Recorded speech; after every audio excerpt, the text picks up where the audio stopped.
Welcome to Oregon Voters Digest, the program that brings forward the social and political issues that are important to people living here in the Pacific Northwest. And now, your host, Bruce Broussard. Welcome again to this segment of the Oregon Voters Digest. I'm Bruce Broussard, your host, and my folks, and guess what? The campaign was great.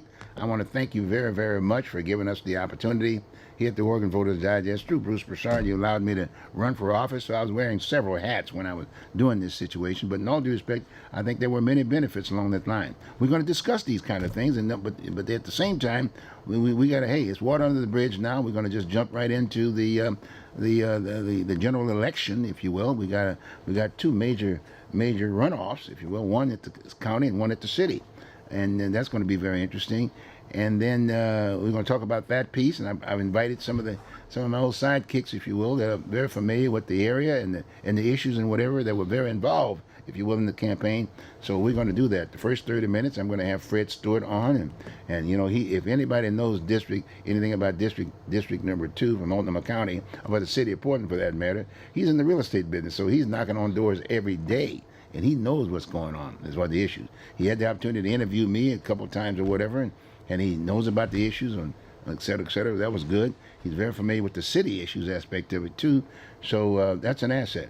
So he's going to be on with me now, and we're going to be talking about, for a few minutes, if you will, we're going to talk a little bit about me. He's going to ask me some questions, for that matter, about what I thought about the campaign, and then consequently, I'm going to ask him what did he think about the campaign and this, that, and the other, and then transitioning in that from his end of it into the upcoming races, if you will, gubernatorial races, things of that nature. So that's what we're going to do. That's the first 30 minutes. The second 30 minutes, we're going to have Don DuPay on and Teresa DuPay, and they're going to get their perspective on what they felt about the race. As you know, Don DuPay was on this show years back when he ran for county sheriff, and we talked about Wapato then. We had the same position then. Boy, you're going to be some interesting things that are going to be talked about in the whole issue of Wapato and other issues, okay? With that, why don't we start your Fred, how you doing? Doing great, Bruce. How you doing? Well, first off, how's business? Business is great. Business is great? Awesome. Boy, I tell you, that's good news, right? Nope, everybody wants to be our neighbor. I mean, on the other side of the coin, and you're taking the time to, I mean, from the standpoint of volunteering, if you will, about dealing with the issues. Normally, that's not the common thing among realtors, if you will. Their thing is only either the listing or the sale. And then you spend time, and I want folks to understand this about you. You spend time to actively get involved in your community, wherever you sell your homes. But you're very sensitive about the community, because you want it to transition and assimilate. Let's put it that way. Assimilate in a very productive kind of society. I want everybody to have access to the opportunity of becoming a homeowner. Yes. No matter what their background is. Yes. And I want neighborhoods that are worth investing in. Yes. You know, a neighborhood is only as good as the people are moving into it. Good. And people move into neighborhoods that they feel there's an investment for them to make. Right. You know, to you know, that's going to benefit them and their families. Right. And so yeah, no, I've always been that way, unfortunately.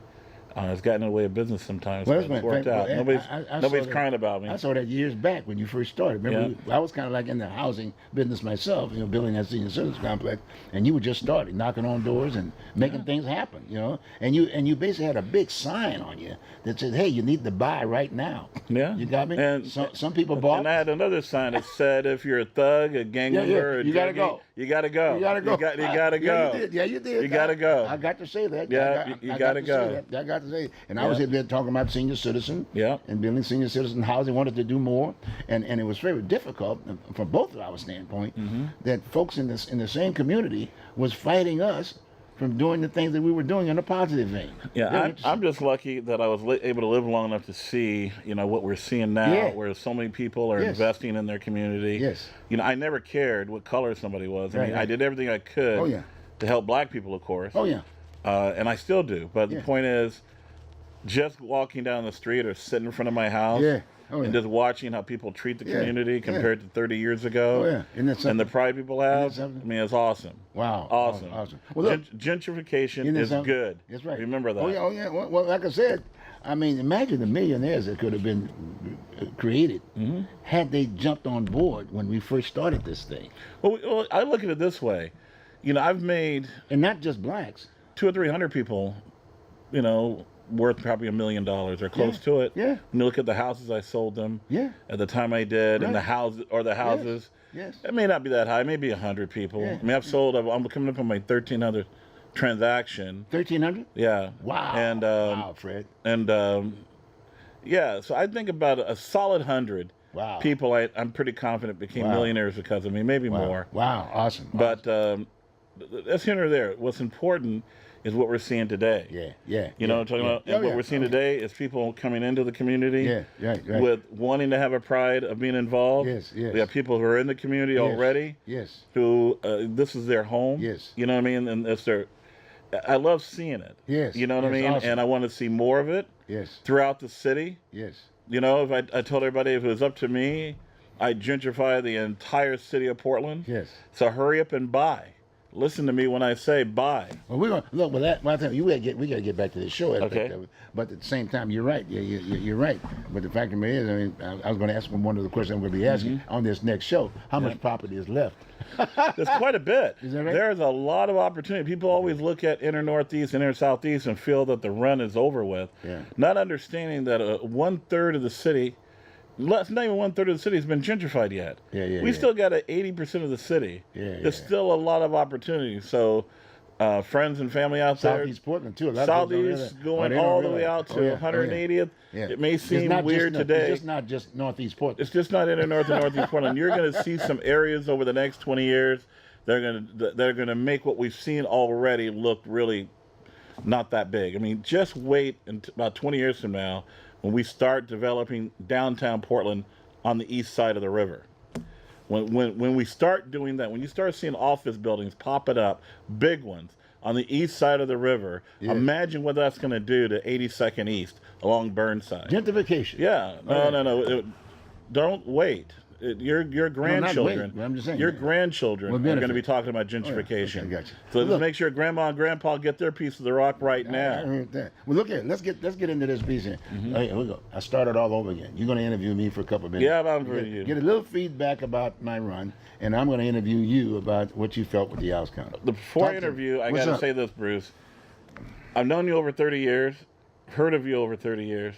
I am so proud of you. You know, you ran a good race. Them damn unions, got racist on you. And the way you handle it, people like you and my mother, my father, a bunch of old black folks. I see you guys. Wait, I don't like that old word. Well, you know what I'm talking about. You guys, guys face these racist SOBs. Michael, and you guys, the way you do it. Yes. And you keep your head up. Oh yeah. You keep contributing. You keep going. I tell you, these old racist white guys that are running our unions now, they better just understand that the people like you and my mother and father and all the old black folks, they're dying off like World War II vets. They better be teaching the next generation to not be like them, because we're going to see the 1930s come back faster than you think. There you go. And if these guys are union guys, don't know what I'm talking about. Well, anyway, you got to ask Keith that. Well, Keith is. Well, I don't want to say anything bad about Keith the Trender, because I got a lot of respect for him. But he's been in that. But he's disappointed me. He's disappointed me. Yeah. He has. Keith, he has no choice. Keith's a good man. I mean, yes, he is. Yeah, he's a good man. He's a good man. Keith doesn't remember when we first met, but my grandfather's friends like Keith quite a bit. So I'm not. Keith, I don't want to get too bad into Keith, but I will say I'm disappointed. But hey, I want to tell you. I want to ask you. Yeah, what's up? How do you feel about the results? I mean, Jay Powell won. Yep. Now that the campaign's over with, can you give me your honest opinion on whether or not you think she can handle the work? Well, in all due respect, she didn't vote for. My point is that she got the majority vote. Yeah, she won. Aspect of it. She won hands down. The money won the race, and the people, and she won the race. Yeah. Okay. So so as far as I'm concerned, she's a neat lady. Yeah. She can read. She's a lawyer, right? You got me? And but she did, and she made it very clear in some of those debates and some of those gatherings that I was in with her, that she said, "Look, I know nothing about the black community. I don't know nothing about the black community, and she said that. And I'm going to need help." Yeah, it was in the Oregonian. You know, that's a good strike in her favor. Yeah, a lot of she's making it very. A lot of times people wing it. Yeah, and in all due respect, or lie about it. I even made it a point to congratulate her on her win. Okay. And we chatted. So as far as I'm concerned, hopefully she's going to be on the show, and we're going to do everything we can because it's still a community. Yeah. And we still have to help. It's her job. It's her job. Campaign's over now. She's going to be sitting in that seat. Now you support her. That's right. I support her. It's very simple. I support the community. Support the community. And she's openly said, hey, look here, I'm going to need some help. And hey, I'm going to do everything that I can to make sure she responds to some of the issues that we're having. We got a number of issues. Well, J. Powell, the first thing you got to do is stop listening to some of the racist white union leaders down there. The ones that are like over 60, close to 70. You know what I mean? Yeah. You need younger union leadership to talk to you. Like Bruce. Yeah. You're younger than some of those old white guys. I remember when I ran for city council. I know them all. I remember when I ran for city council, I'm in the room with those white guys, and they were mad at me for not being against Walmart. Is that right? So what I told them, I said, sir, my mother loves Walmart because she can afford it. She's on a fixed income. You know what this old white guy said to me? So what? That's like telling a black guy, I don't give a damn about your mama. You know? Well, in all due respect, when I was running, I had the opportunity to go before a bunch of old white guys with the union folks and whatever. And, I've got good friends sitting up there. Ed Barnes of IBEW, an awesome guy. In fact, he was the guy that was responsible, in all due respect, of getting Keith into the union. But guess what? He didn't support you. Well, he did. You got to stop being nice. No. Did he endorse you? No. He endorsed me. Oh, he did? Not the union. I'm talking about the union. Not the IBW. Well, that was like I said, that was Keith's area. And when I did talk with Keith, but my point is that he could look.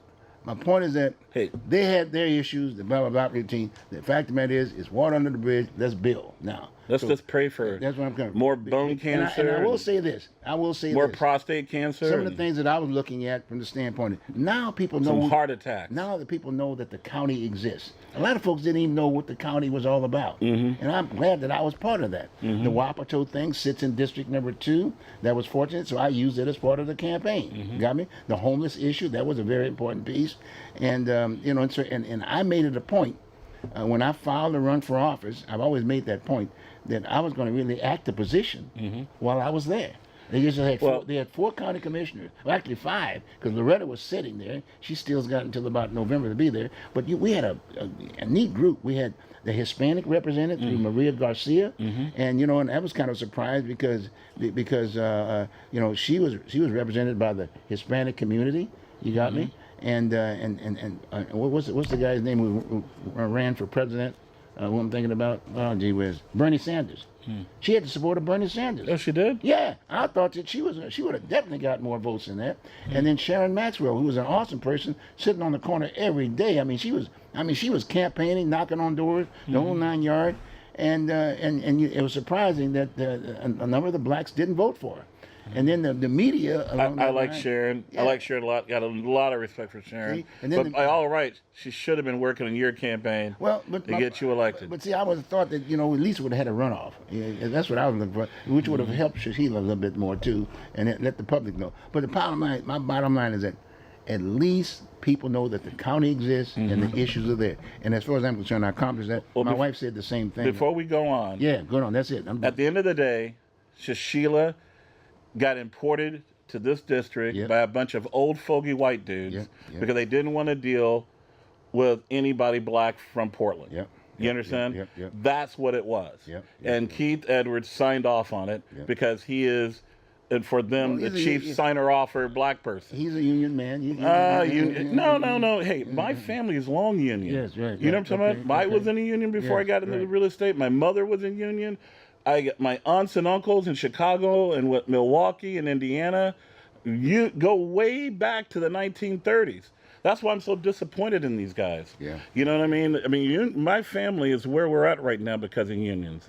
And when a union does this type of stuff, I'm just pissed. Well, I got it. Like I said, I take my hat off to Ed Barnes. Ed Barnes, he's older, but he sits there. He's part of the council aspect of it, and he made sure that IBEW. No, I appreciate him doing that. Interviewed me. Got my point. But from that point on, in terms of making decisions, I appreciate him. So I appreciate that. I appreciate him doing that. So hey, and I appreciate you and your graciousness. Okay, Bruce, I'm telling you old black folks dealing with these guys. I'm telling you, it's crazy. But guess what though?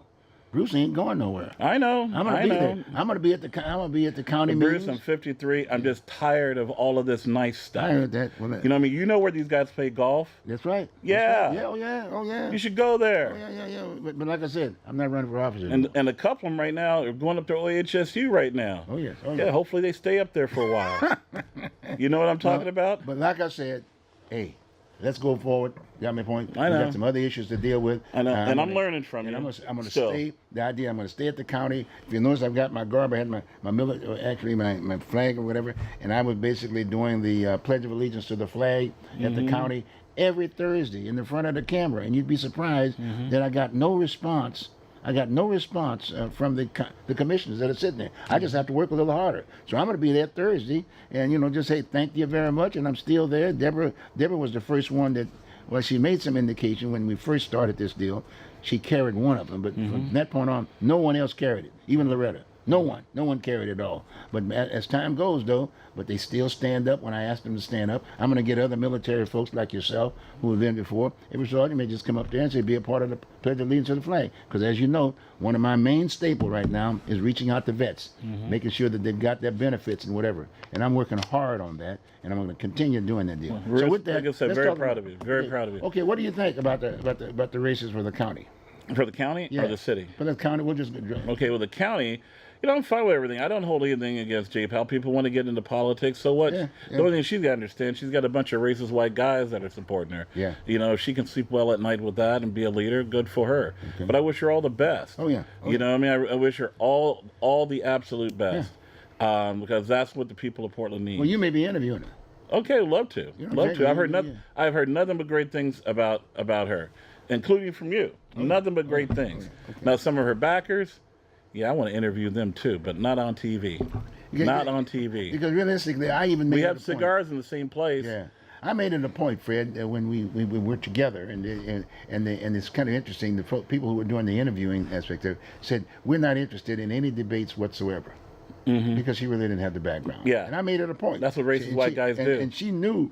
She knew that because I made it very clear to the people. That's what racist white people in politics do. Oh, yeah. When there's any time there's some issue, when there's black people involved, and they're backing somebody that has no understanding of the civil rights issues, they say, "Hey, we're not going to have any debates because we don't want our import to look, foolish." This is why I tell you, it's the people that you often vote for are not as progressive as you are. They're not as open, broad-minded as you are, because we've got some people that just need to go. Yeah.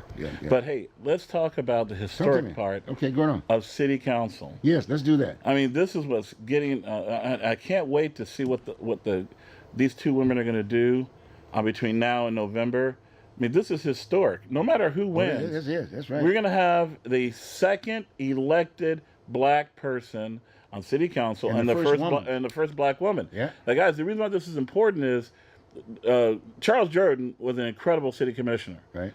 Incredible city commissioner. Right. One of our absolute best in the last, let's say, 50, 60 years. He would have been mayor, don't you? Yeah. But he was first appointed. Yes. And then was later elected, and that's great. Yep.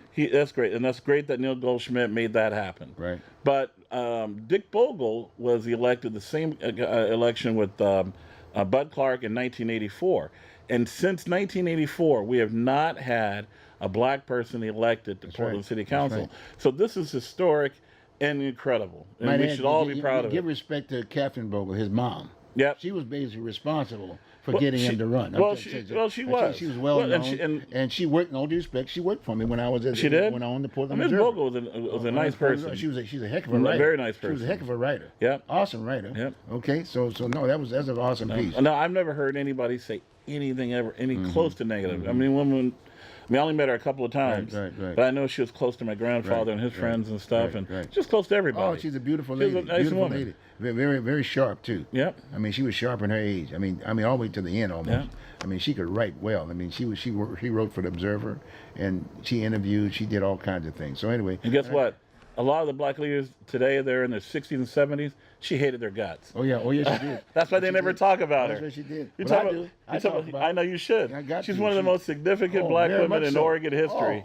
And during Black History Month, none of these so-called black leaders mention her name. If it wasn't for Mom, Dick wouldn't have been there. I know. I'm just straight up with you. Oh, I agree with you. Don't get me wrong. Dick was good. He was a former policeman, this, that, and the other. He was a Channel 2. And he did a lot of things, too, in many ways, you know. I'm trying to remember what college she went to. A lot of people don't know that generation of black leaders, it's insane how educated they were when you consider the times. Right. And I used to remember where she went. I think she went to University of Kansas or Kansas University or something like that. But she was a highly educated woman. Her and Dick's father both were very educated people. Well, okay. Well, tell me, any other little things you may? Well, first off, we're going to interview them here. Yep. You know, and you're right in front. You'll be right there. Yep. And I think you should do an interview. We're going to interview right now. We're going to offer invitations right away. Yeah. I'd give them a full hour each. Well, I'd like to do each one of them separately to begin with. Yep. Give them that hour to do their thing, blah, blah, blah. And then the next go around and do a debate, and then go back and do it again. I mean, to get the issues on the table. Because they're going to be bombarded all over the place. Well, let them get their issues out, Bruce. Well, that's what I'm saying. Yeah. But my point is that we do them individually to find out whether or not they understand the issues. You got me? And then get them together after that, and then bring them back to the table, because things are going to be leading on. You know, that video is going to go straight to the Historical Society. I would say in many ways, I tell you what, it's going to be $1 million race. It's going to be $1 million. Now remember, this time around, Loretta spent something like $325,000. I don't know on what. $325,000. I didn't see $325,000. TV, radio, the whole nine. And Joanne was up to 190 something like that. $190,000 or so. That's still some big money. You know what I'm saying? Because even when I started thinking about my peace aspect of it, I knew there's no way in the world I was going to be refinancing my home and all that other good stuff. I spent about $3,000. You got me? And Sheila did about $100 and some odd $1,000. But but my point is, I knew what that was all about. But I think it's going to be close to $1 million race. Well, it's going to be interesting to see what the issues. It's going to be interesting to see their take on a lot of things, especially somebody like Joanne, who's been an activist for so long. Now she's moving in from being an activist to a leader, a policy leader. I hope she doesn't make the same mistakes that Chloe's made. Yeah. I mean, Chloe's not done anything at all for our city. And I'm not saying that to throw her under the bus. It's just shameful. But what I'm trying to say is, Joanne has invested so much in Portland, and she's really got an opportunity right now to make some changes. Oh, yeah. She has an opportunity. And then you got Loretta. And you got to remember all the folks who ran now. We had the lowest turnout this time around. Remember that? Yeah. And a lot of the actors, like Chloe, that's how she got in, basically, in the same. Oh, no, we had high turnout. That was during the presidential race. No, but I'm still saying the activists were there. Yeah. My point is that. But this time, we got, like I said, we got the gubernatorial race coming in. You got me? And we start thinking about who's going to endorse Joanne, who's going to endorse Loretta Smith. It's going to be very interesting. Well, generally, the governors don't get into that on city council. Hey, I mean, I ain't saying that's not going to change. I'm just saying. Now, this is a race. I understand, but I really don't think because they have no dog in the fight. I mean, they're going to work with whoever wins, and either one of these people are decent people. I mean, like I tell people, Joanne and I disagree a lot, but I've always had nothing but respect for Joanne. And, same thing with Loretta. We've had our issues, but the point is they're both smart, capable women. They're both are perfect, like right out of central casting for history making. Each one of them in their own right. I'm just excited that of all the different combinations that this could have come out to, that this is the combination that the people of Portland have got. It's going to be interesting. Yeah. It's going to be interesting. So, like I said, I look forward to having them on the show and helping them get their issues out completely to everybody. And give them enough time to express their issues in their performance. But these women. I hope the white people around them don't keep them from each other. Yeah. My fear has been don't keep them from people like us. Well, at this table too. A lot of white people, in situations like this and campaigns, they go, "Well, no, we can't have them together." You know what I'm talking? We can't put these. I mean, I'm not talking about just here in Portland. I'm talking about nationally.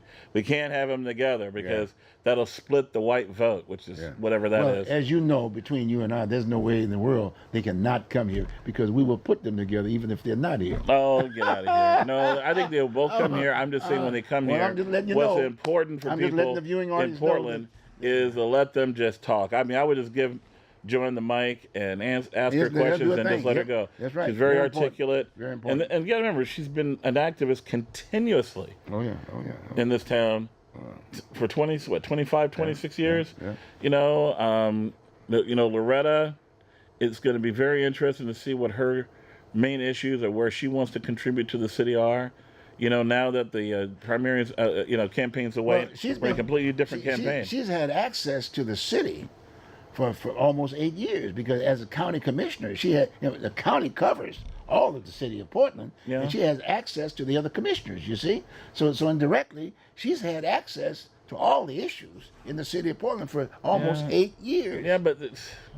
Think about it. Yeah, but that's still different. I mean, different from the standpoint she had the focus in district number 2. I would say her and Joanne, with the relationships that they've got in this town, they're going to have similar access to the information. Okay. So I think it's pretty even. Like I said, I like this combination. All right. Well, I think this is going to be good for the people of Portland. Last comment, real quick.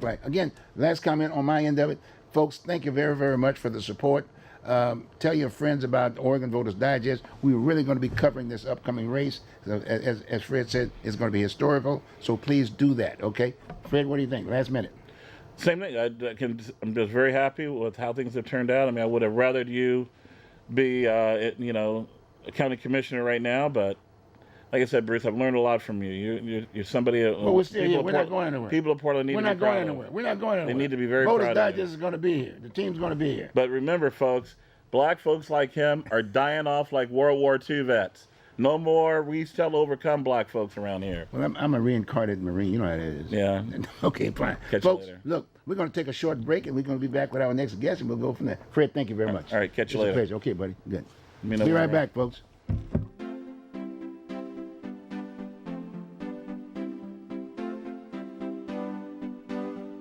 You are watching Oregon Voters Digest. This program can be seen again on these channels on these dates and times. Tell a friend.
Welcome back, folks, to the Oregon Voters Digest. I'm Bruce Broussard, your host. As you can see, we started out with, quote, it's campaigning time. We're sort of closing the doors, if you will, on the past, and we're going to the futures. That's what it was all about.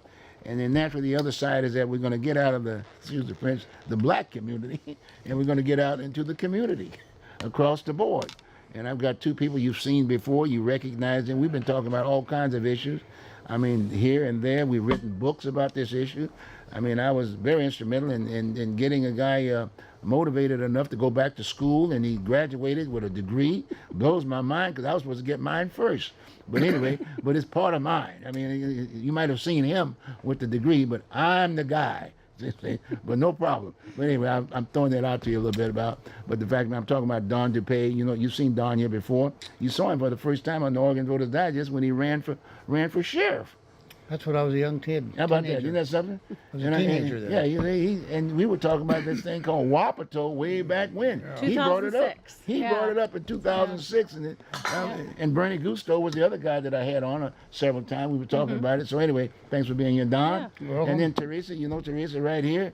That's the right arm and the right left. I mean, you know, Don's got two right arms because he got me there too. See, but no problem. But anyway. she's a right in her own right, if you will. She's a heck of a host, for that matter, and she makes us all look good. But anyway, she holds today, and I'd just like to get their comments about whatever they want to talk about with reference to the primary. You know, whether it be the county, and whether it be the city, and where we're going. So that's kind of it. I'm opening it up. Okay. Well, the political. What do you think? I don't know. Disappointed, I guess. Yeah. You know. Why is that? Same old people that come in that are not, you know, native Portlanders coming in, getting all the monetary support, and, you know, it's unfortunate. But that's the lay of the land, right? Yeah. You know what I mean? It's about the money. It still is about the money. Yeah. And but that's what we're gonna do. But as far as the issue is concerned, hey, we're here. We're not going anywhere. Yeah. You know what I mean? So we're gonna be part of the interview because we're part of this community, big time. Don, what do you think? Well, the issues aren't changing. Okay, the issues aren't changing. The issues aren't changing. The Right. politicians are coming and going, but the issues are still changing. We got a hell of a homeless problem. We still haven't yet Yes. figured out a way to deal with. Yeah. We had a recent situation in Lentz. A man was stabbed 17 times Wow. by a By a homeless homeless man, person? and that's a really the Lentz situation is really getting critical right now, and Ted Wheeler's not doing enough about it. Wow. Yeah. Well, most of these guys have not. In all due respect, most politicians haven't been exposed. You know, like we have. Don, you know, you being a former cop, you had a beat, you know what I'm saying? You were there with the people. We knew what community policing was all about then. We don't have community policing today. You got me? Yeah. And Teresa, you've been writing about this stuff. You've been researching it. You've been involved in this whole peace aspect of it.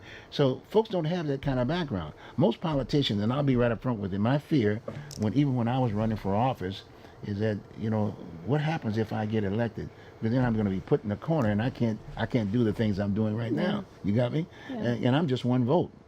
See, I mean, I'm not the chair, and I'm not running the whole piece. Yeah. So my point is that it's an issue because most of these people don't have the background. You know, they got the money to put the goodies together, but unfortunately, hopefully, we're going to help them out, and that's one of the reasons why I've I maintained don't the think format. that people like Ted Wheeler and even Deborah Kafori really empathize with what's going on on the street level with the homeless people, or or I don't think they empathize with the residents that live in Lentz. They just don't care because it's out in Lentz.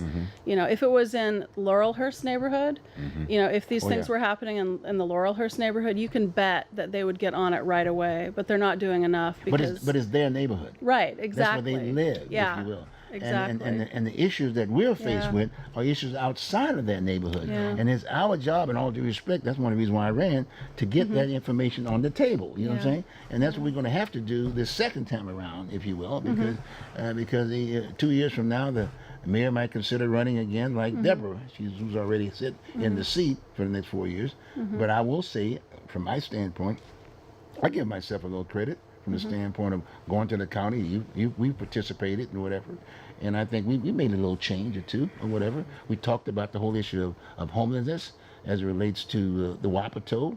Don was right there. He testified this, that, and the other. I mean, you know, we just went on and on. We do what we can. We do what you can. Sometimes it's not enough, Right, but right. I might throw something out on the table, but the Wapato piece, if you didn't hear. so you got some inside scoop. Got some inside scoop. I just happened to have been listening to Lars Larson the other day on Friday, and he mentioned the fact that Clackamas County was interested in leasing Wapato, or getting the majority of the bids or whatever. And so supposedly the negotiations are going on right now, is my understanding, with Homer Williams, as you know. Homer is the homeless guy, advocate aspect of it, and he's basically is going to be trying to he putting the deal together for Jordan Snitzer, who owns it. You got me?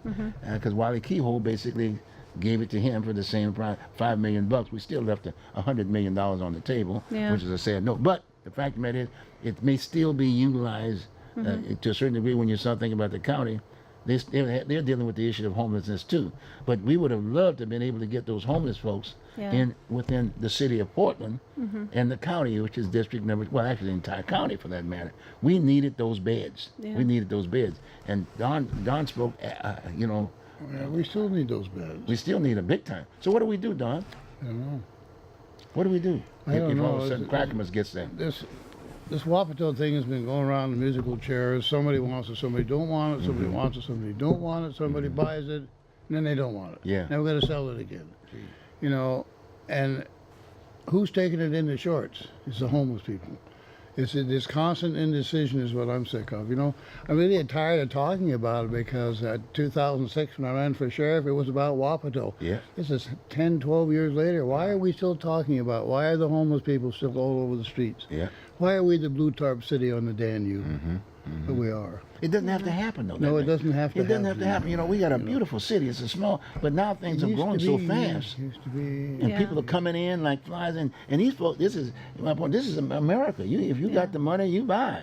And these folks were living up in New York and California, had $1 million in their pocket. They could come in here and buy this stuff for cash, which they're doing right now. Aspect of it. And so people say, well, gentrification. Well, the bottom line is about the money. A lot of those folks who were able to buy those houses for $25,000 who picked up $500,000, and they've left. And then when you consider that, you know, people like, you know, Deborah Kafori and Ted Wheeler are saying how they're really working hard to address the homeless issue and the housing crisis, but when you consider that 75% of the development is for luxury housing for those wealthy out-of-staters from California and elsewhere and high-tech millennials to come here and they think the rent is great, but to people who've lived in Portland their whole lives, that, you know, those high-priced rents are not feasible. And that's going to go on. That's going to go on.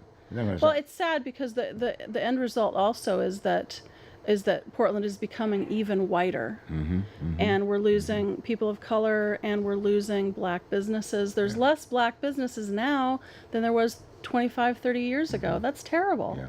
You know, it's really sad to see the change, and I don't know. You know, money separates the classes. And if you're Ted Wheeler and you're mayor and you're making $100,000+ a year, $10,000 a month in your pocket plus benefits, and if you're Deborah Kafuri and you're making $100,000+ a year, and you got all these benefits and a company car, is it in the realm of possibility that you could even relate to people living in a tarp? Yeah. They just can't. They can't relate. They just can't. It's such a different paradigm. I'm thinking about that picture of that black woman that was squatting on Fifth Avenue the other day. That they took a picture of her sitting there. It was on Facebook. You know, and people were commenting about, well, it was her constitutional right to be naked on the sidewalk. And I'm commenting, well, maybe it's her constitutional right, but if she was doing that in front of Ted Wheeler's house, or if she was doing that in front of Daniel Outlaw's house, they'd figure out how a way to throw a blanket over her and take care of her because she's mentally ill, rather than throw rocks at her and say how silly it looks. Well, it does look silly, but it's a sick situation. It was a woman. It's another situation that we're not taking care of. It's another situation. Mental illness is not being taken care of. Huge. You know, She was a woman we saw it about a week ago on Facebook. She was in downtown Portland, stark naked. Apparently she's a character in downtown that has done this over the years repeatedly, but people just ignore it. You know, that's morally wrong, you know. I mean, and like Don said, if she was doing that in front of Ted Wheeler's house, the police would be right there escorting her off the premises. If she was in front of Deborah Kafori's house, they'd be escorting her off the premises. So Portland is becoming this town of, it's becoming a tale of two cities. The very rich and the very poor, and there is a dying middle class in Portland. I might add, I learned something when I was running for office, because I didn't really understand the impact of that 3 minutes right before in front of the council on Thursday, and I was able to spend my time for 3 minutes. And after we started off, Don, by doing the Pledge of Allegiance to the flag. Remember, we recognized the military guy that got, well, he was killed or whatever. On Rick the Best. Rick Best aspect of it. And we started out, I thought it was just great. I thought we were just going to just stay on the focus on the vets, if you will. But all of a sudden, you're seeing all these other activists that are coming up to those 3 minutes and say, wait a minute. And then they've got some alarm, some alarm, 3 minutes is up. And no response, you know. I mean, I learned something, but my point, there was an opportunity there to respond to what you were saying about the fact they live in their own communities, but these people are bringing the community to them. But in order to be able to understand it, they got to give them the time to talk, respond back and forth. A conversation takes two people, not just one. And that's an issue. When Don spoke in front of the commission there that time, and Deborah Kafori cut him off. You know, 3 minutes. What do they do for a person that has speech aphasia, that it has difficulty expressing themselves verbally? They give them 3 minutes is condescending. It really is. And we were both just incredibly offended when Deborah Kafori, you know, said your time is up, and she was very sarcastic and very rude in her tone of voice, and we were really offended by that. It's incredibly patronizing. It's just very patronizing. And then the patriotism thing. I mean, you know, remember I done with the hat routine, and here I'm donning this. I've been donning this, as you know, in the front of the county. I mean, people will tell us when we've got this uniform on and whatever, donned with the hat and whatever, they're always telling us, thanks for serving. But you're sitting in front of that 3-minute aspect of it, it ain't no thanks for serving. I mean, just even going into the Pledge of Allegiance to the flag, and I'm having to almost force people to stand up and just recognize what this country is about. Well, and the other thing is 3 minutes is not enough time. So you spend those 3 minutes trying to cram as much as you can into your statement, and you feel rushed, and you're not able to finish it, and it's an ineffective way of communicating. And the minimum time should be 5 minutes. Easy. I don't know why you're complaining about such a large allotment of time to talk to the king. That's right. The king is a busy man. The king is a busy person. The queen's a busy person. Why are you bothering her with 3 minutes? Shame on you. But supposedly they're supposed to be they're supposed to respond, and in order to be able to respond, they got to understand what the subjects are all about. But she responded. The gavel. The gavel. That's the gavel's Your time is up. Very rude. Very she's here for sarcastic. 4 years. She's here for 4 more years. 4 more years. And I'm hoping to think that some of the things that we brought to the table, she recognized. You got me? I hope so. The vets things, these situations, because there is still a concern there, and I'm not going anywhere. I'll be there again. Aspect of it. In fact, I'm going to be meeting. She's made arrangements for me to meet with the senior citizen folks, person who's in charge of that piece, and also the veterans. So we're going to be meeting with them. Don, okay? So we are going to be meeting with them to talk about seniors and vets. We just happen to wear 2 hats, which is good because there's some issues there, and so that's a very neat thing. So that's another asset that I got. Veterans need support, and one of the ways that veterans need support is understanding what benefits they are eligible for, and having help and assistance in getting those benefits made accessible to them. And sometimes it's hard for older people on the phone, if they're hard of hearing, if they have a hard time communicating. And so many veterans aren't getting the help they need because they don't know how to traverse the system. It's very frustrating. We're dealing with a claim right now for Dawn, and I'm kind of helping with that, but it's very frustrating, the bureaucratic red tape that you have to wade through, and sometimes you have to be really assertive and really forceful, and I can do that.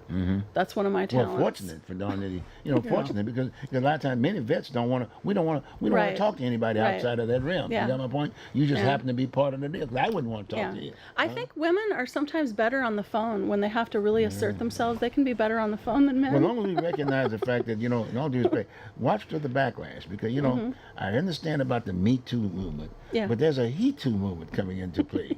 Right, Don? I hope so. I mean, it's got to be. I mean, don't forget us. We come from a family sort of a background aspect of it, kids and whatever. And in all due respect, the millennial kids, if you will, young people today, they need that.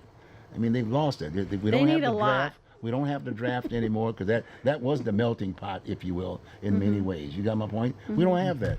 And so, but I still see that it's still there to a certain degree because when I wear my garbs and whatever, Don knows this, we've gone out for lunch and breakfast and whatever, people pick up the tab, young people. They'll pick up the tab for the coffee or they'll pick up the tab for lunch or whatever, and they'll say, thanks for serving. You know what I mean? And that really makes you feel good. But then I see a lot of folks from Iraq and this, that, and the other who aren't wearing the uniform, but I could recognize they were military too, former military. But we had a draft and the monies were there and people were able to go, but now we don't have that.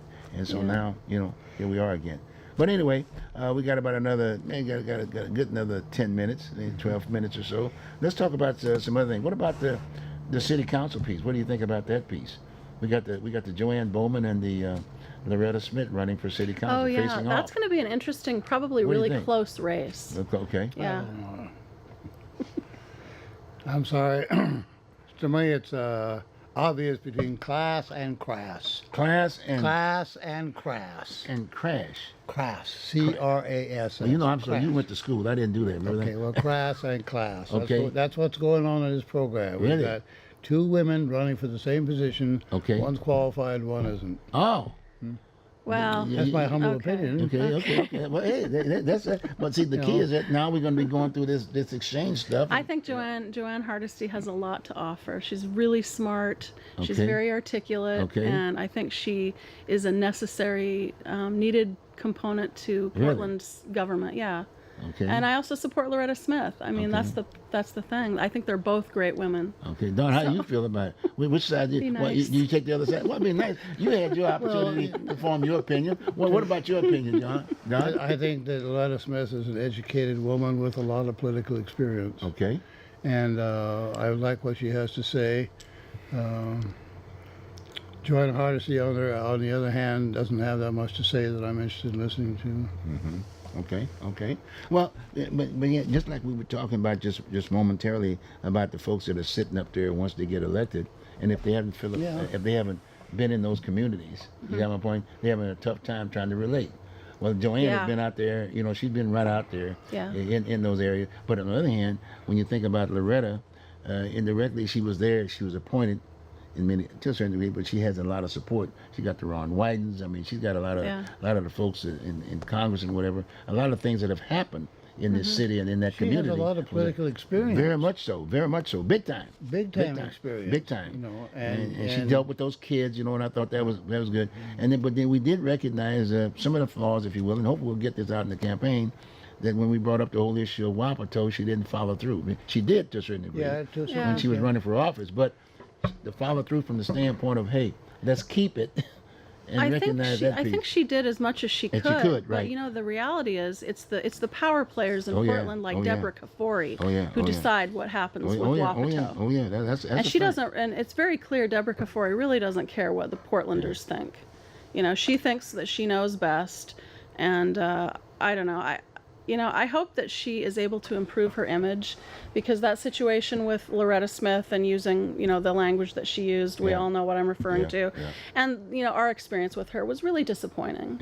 Yeah. She just comes across kind of like an elitist. Okay. Well, like I said, maybe she's learned to I hope some so. of the interaction that we brought to the table Yeah. in those 3 minutes, because we did bring some issues to the table, and Yeah. I'm saying I'm liking the fact that we had that opportunity to do that. Hardesty has the same problem of shooting from the lip. Yeah. She did so very unattractively in city council. Mm-hmm. When she was talking to Teresa Rayford. So that's what I'm talking about when I'm talking about I got you. class Oh, I versus see. crass. I see. Yeah, I You know, remember. Yeah. you yeah. watch your mouth when She you talk opened. in public. Yeah. You don't belittle people like that. Yeah. And Deborah Kafuri has belittled her coworker. He's belittled Loretta? Loretta.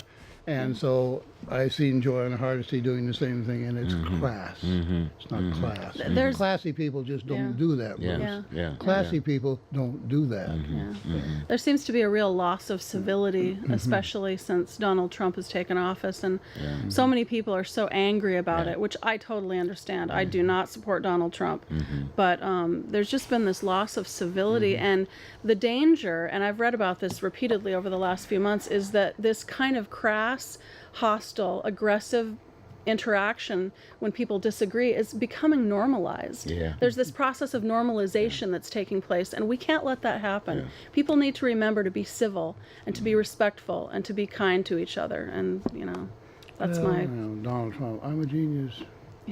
Self-proclaimed geniuses are scary people. Yeah.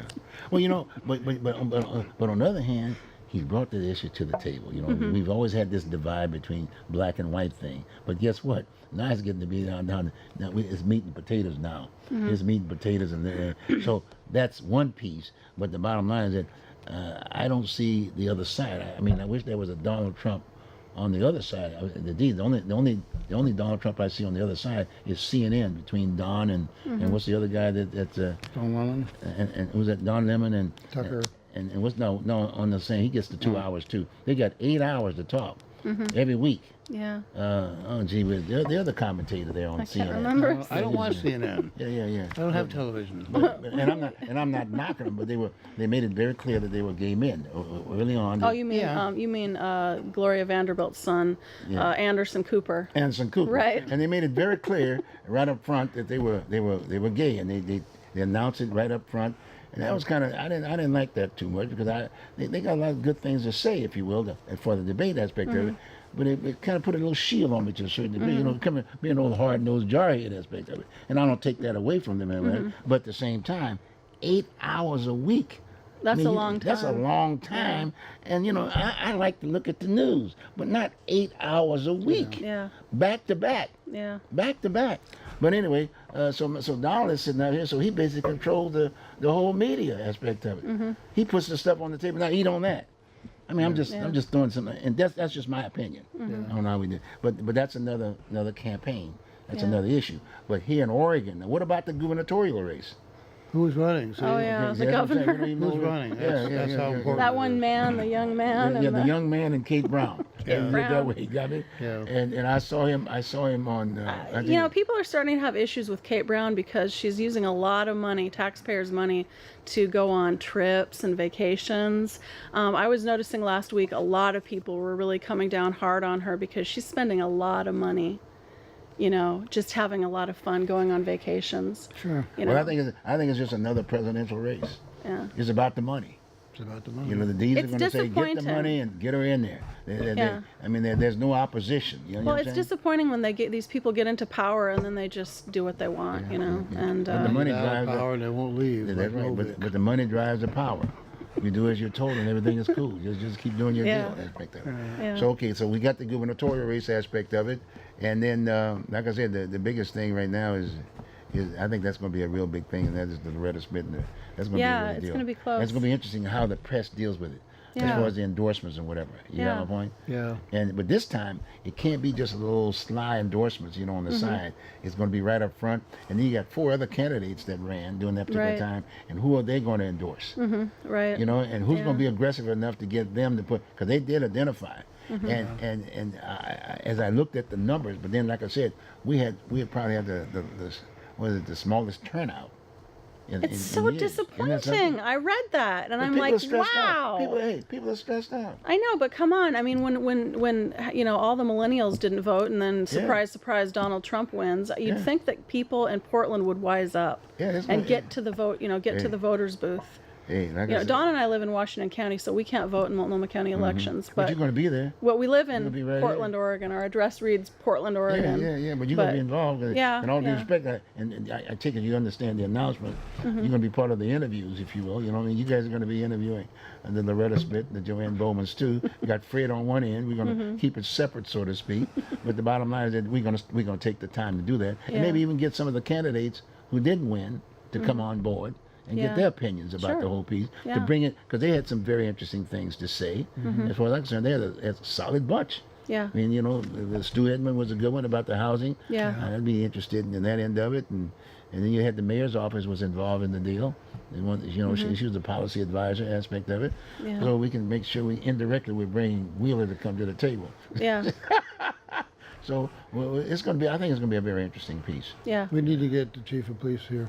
Yeah, that's the other one. Yeah, we will. Get her to talk to her. I'd like to talk to her. You want to talk to her? We'll get it. In fact, Michael is going to be doing that, putting that piece together to get her to come over here, and we'll set up a little deal where we can talk to her. She needs to talk to somebody who's been around for a while. Yes, very, very much involved. Very much involved. I was suggesting to Dawn that we mail her a copy of Dawn's police memoir because I think it would be great, because she's from Oakland. She doesn't really understand Portland history other than a couple of things. Don said no. She's got to be here. You'll give it to her then, after you get through interviewing her. Yeah. You may consider it then. I'm tired of giving the books to people who aren't interested in reading. Right. That's very important. And as you know, our numbers, as far as I'm concerned, I have a lot of followers. A lot of folks basically just jumped off the scene when I was running for office, and I learned that too, because what I did, I identified. I basically went out to folks who were living in the district, and heavily minorities and all the other issues and whatever, and the 4-letter words and all kinds of things. And a lot of folks just jumped ship, and I learned something about that piece. And so that was a good thing too, to a certain degree. But at least they had an opportunity to see some of this. You know what I'm saying, and learn about what the county and what the issues are. It's been an interesting race, and I was kind of surprised. I thought Stewart Emmons would do better than he did, but I know that from watching him on his Facebook, I know that he did a few things wrong, and one thing he did wrong was he had a lot of critics that would just, if you posted photographs of a homeless person, one time there was a homeless person sleeping outside of where he was living, and he posted a photo, and he got really reamed for that and just really attacked by a lot of critics, and he kept them on his Facebook page. I think sometimes if you want to do well, politically, you have to really distance yourself from these really irate, profane critics, these social justice warriors, because they're out there, and a lot of times they're not very rational. Well, one of the things I again, from Stu's standpoint, like I mentioned that to Don to a certain degree, that he should have spent more time on Wapato.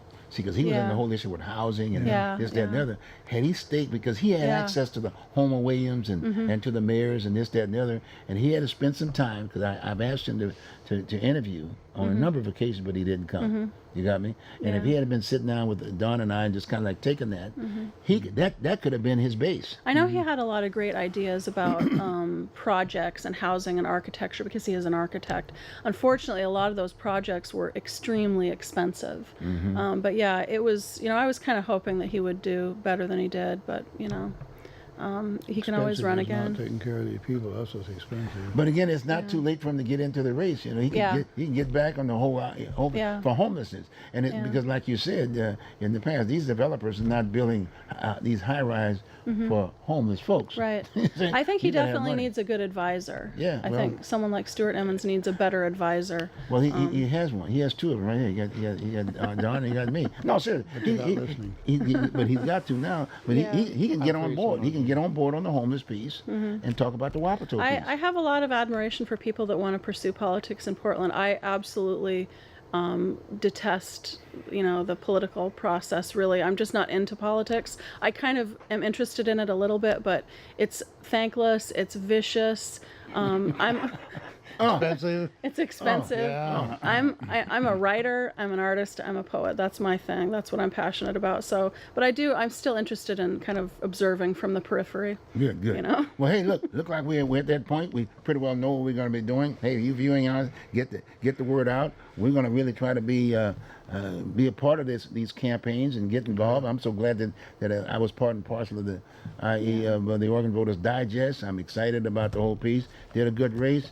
It's water under the table now, under the bridge, whatever it's called, and we're just going to move forward, okay? Yeah. So please join us, tell your friends and whatever, and if you got any suggestions or whatever, you can do Oregon Voters Digest and give me a call, 503-701-0457. So take care, have a good one, enjoy the sun.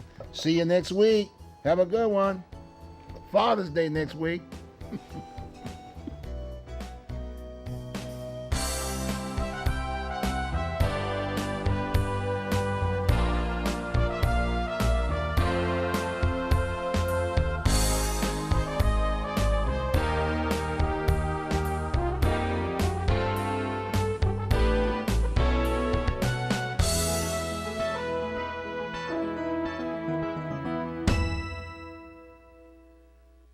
Hey folks, thanks for watching. But now I need to ask you a favor. Is there a topic you want to hear more about? Get on that social media and send me a message. On YouTube, write a comment below the video. Give me a thumbs up if you like it, or a thumbs down if you didn't. And click subscribe. You can also post a message on our Facebook page at facebook.com//Oregon Voter Digest. I love you folks, and I'll see you next week. Take care.